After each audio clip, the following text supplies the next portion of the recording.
In today's video, I'm going to teach you how to change the language settings in Outlook. If you're working in an environment where multiple languages are used, or if you simply prefer to use Outlook in a different language, you'll find this guide incredibly helpful. So, let's begin this straightforward process which should take about 5 minutes. First, we need to get you logged into Outlook. To do this, navigate to the Outlook login page on Microsoft 365. This can be easily accessed via the web and is your starting point for making any adjustments to your Outlook settings. If you've already bookmarked this page, you're one step ahead. Now once you're on the login page, click on the sign in button. It's prominently displayed, so you shouldn't have any trouble finding it. Enter your credentials as you normally would to access your account.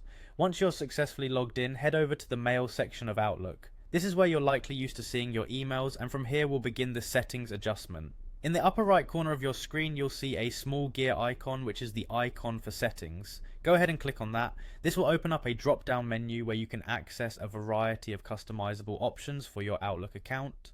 Next, within the settings menu, look for an option labeled General. Clicking on General will lead you to a comprehensive list of settings where you can make adjustments relevant to various aspects of your Outlook experience. Following this, you'll want to look for the language and time option. This particular setting is your gateway to customizing how Outlook communicates with you, not just in terms of language, but also the format of time display and other regional settings. Click on language and time to proceed further. Now let's zero in on changing your language settings. Under the language and time section, you'll see a tab or a drop down for language. Click on language to open up a selection of available languages you can choose from.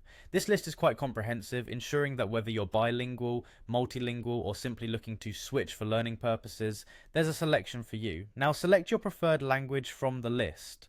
Once you've made your choice, be sure to give Outlook a moment to apply these changes. You may need to refresh your browser for the changes to fully take effect. And just like that, you've successfully changed the language settings in Outlook. I hope you found this video helpful. Changing language settings in Outlook is a simple task, but having the steps laid out can make all the difference in ensuring a smooth transition. Thank you for watching, and feel free to leave any questions or comments below. Until next time, take care.